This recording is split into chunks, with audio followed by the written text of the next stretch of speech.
एक सुहाना सा दिन होता है और मगन, रामलाला, चंदन, राजन, तपन और गोलू के पापा गांव के बरगद के पेड़ के नीचे बैठकर अपनी शाम की गपशप कर रहे हैं।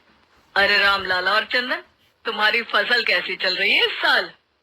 अरे बंधु क्या बताएं, बारिश ने तो परेशान कर रखा है।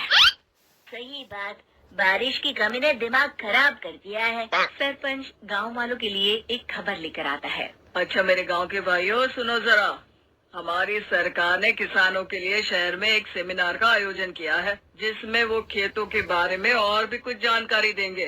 तो मुझे लगता है कि हमें वहाँ जाना चाहिए। सरपंच जी, मेरे खेतों में कीड़ों ने परेशान कर दिया है, उसके लिए कुछ जानकारी मिलेगी क्या? बिल्कुल, तुम्हारे खेतों के बारे में तुम्हें सारी जानकारी देंगे। बोलो, तुम तीनों को जाना चाहिए, बहुत फायदा होगा तुम्हें उससे। ये कहकर सरपंच वहाँ से चला जाता है और तीनों सोचते हैं कि वो शाम के वक्त मैदान पर मिलेंगी और वहीं से रवाना हो जाएंगी। तीनों दोस्त मैदान पर मिलते हैं और जैसे ही निकलना शुरू करते हैं तभी एक बांसुरी की आवाज सुनकर वो भी उसी ओर सम्मोहित स्थिति में चलना शुरू कर देते हैं। कुछ बच्चे हर बार की तरह अपना दोपहर का फुटबॉल का गेम खेल रहे हैं। पकड़ लिया, पकड़ लिया, पकड़ के दिखा मुझे, इतना भी नहीं कर सकता। अच्छा, कितना भागेगा?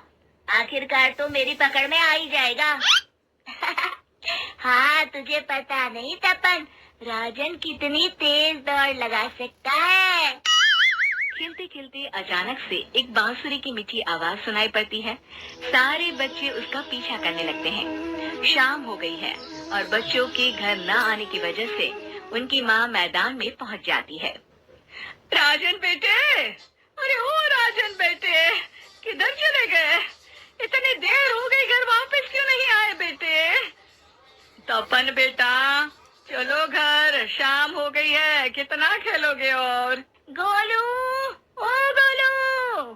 तीनों की माँ एक दूसरे को देखने लगती है और उन्हें एहसास होता है कि उन तीनों के बेटे घर आए ही नहीं।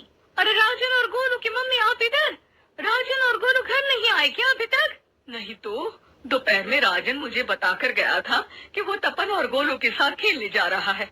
मैंने सुना है कि गांव में एक चुड़ैल घूम रही है, कहीं वही तो नहीं ले गई ना हमारे बच्चों को? ऐसा कुछ नहीं हुआ होगा, हम तीनों अलग अलग जगह ढूंढते हैं, इधर ही खेल रहे होंगे तीनों बच्चे। ये कहकर तीनों बच्चों की माएं उन्हें ढूंढने निकल गई। बहुत देर हो गई और फिर भी तीनों बच्चे मिले नहीं। तीनों की माएं मैदान पर फिर से मिलती हैं। सुनिए जी, ये तीनों मिल ही नहीं रहे और मेरे दिमाग में बहुत बुरे बुरे ख्याल आ रहे हैं। अब चिंता मत कीजिए, हम सरपंच से जाकर बात करते हैं, वो हमारी मदद करेंगे। गोलू की माँ सही कह रही हो, चलो चलते हैं। एक उम्मीद की आशा लेकर तीनों अपने बेटों की फिक्र में सरपंच के घर जा पहुंचती है। सरपंच अपनी शाम की चाय पी रहे हैं और अखबार पढ़ रहे हैं। तभी तीनों की माँ हड़बड़ी में भागकर उनके पास आती है। अरे अरे, आप तीनों इतनी डरी हुई क्यों हो? क्या हुआ? ऐसी क्या बात हो गई? तिवारी जी, हमारे लड़के दोपहर से खेलने गए हैं और अब तक लौटे नहीं हैं। हमने उन्हें सब जगह ढूंढा, लेकिन हमें वो मिले ही नहीं, इसीलिए हम भागकर आपके पास आ गए। अच्छा, इनके पिता कहाँ है? ये कुछ काम के लिए शहर गए हैं, इसीलिए हम भागकर आपके पास आए हैं। हाँ, मैं उसके बारे में भूल ही गया था। एक काम कीजिए, मुझे उस जगह लेकर चलिए जिधर वो आखिरी बार खेल रहे थे। सरपंच घर से एक डंडा लेकर तीनों के साथ मैदान की ओर निकल पड़ते हैं। तीनों मैदान पर पहुंच जाते हैं और उन्हें ढूंढने के लिए कुछ सुराग खोजना शुरू करते हैं। आपको कोई ऐसी जगह पता है जहां ये तीनों साथ में मिलते हैं? नहीं जी, ऐसी तो कोई जगह नहीं पता। अचानक से वही बांसुरी की आवाज आना शुरू हो जाता है और सरपंच सम्मोहित होकर उस आवाज की तरफ जाना शुरू कर देते हैं। अरे तिवारी जी, आप ठीक तो हैं? कहाँ जा रहे हैं? अरे ओ तिवारी जी, वो हमें सुन नहीं पा रहे हैं क्या? सरपंच बांसुरी की धुन में झुककर उसी दिशा में आगे बढ़ रहे थे। ये आवाज कैसी? ऐसा लग रहा है कि कोई बांसुरी बजा रहा हो। हाँ, सरपंच जी भी उसी दिशा में जा रहे हैं। सरपंच का पीछा कर तीनों मैदान के टूटे हुए बंगले पर पहुंच गए और सरपंच के पीछे दरवाजे के अंदर घुस गए। तीनों बंगले के अंदर झांकते हैं तो देखते हैं कि बहुत अच्छे से संभाला गया है बंगला। उतने में एक हंसी की आवाज आती है।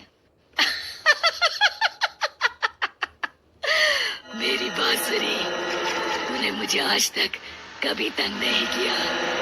हमेशा अपने जादू से लड़कों को खींच लाती है। ये बोलते ही राजन की माँ को तीनों बच्चे और उनके पिता वहाँ चुड़ैल के पास लेटे हुए दिखते हैं। अरे वो देखो गोलू के पापा। अरे रे। अरे गोलू की माँ, आप चुप रहिए ना जरा। उस चुड़ैल ने देख लिया तो हम भी फंस जाएंगे। इन्हें बचाएगा कौन? लगता है ये शहर गए ही नहीं और इस चुड़ैल ने इन सबको भी यही बुला लिया है। अब हमें इन्हें छुड़ाना होगा। एक काम करते हैं। राजन की मम्मी गोलू और तपन की मम्मी को एक प्लान बताती है। बिल्कुल सही कह रही हो राजन की मम्मी। चलो आज इस चुड़ैल को मजा चखाते हैं। तीनों माएं अपने छुपने की जगह से बाहर निकलती हैं और एक्टिंग करना शुरू कर देती है। ये तो बढ़िया है। अब इसका असर औरतों पर भी हो रहा है। वाह जी वाह। तीनों माएं चुड़ैल की थोड़ा करीब आती है।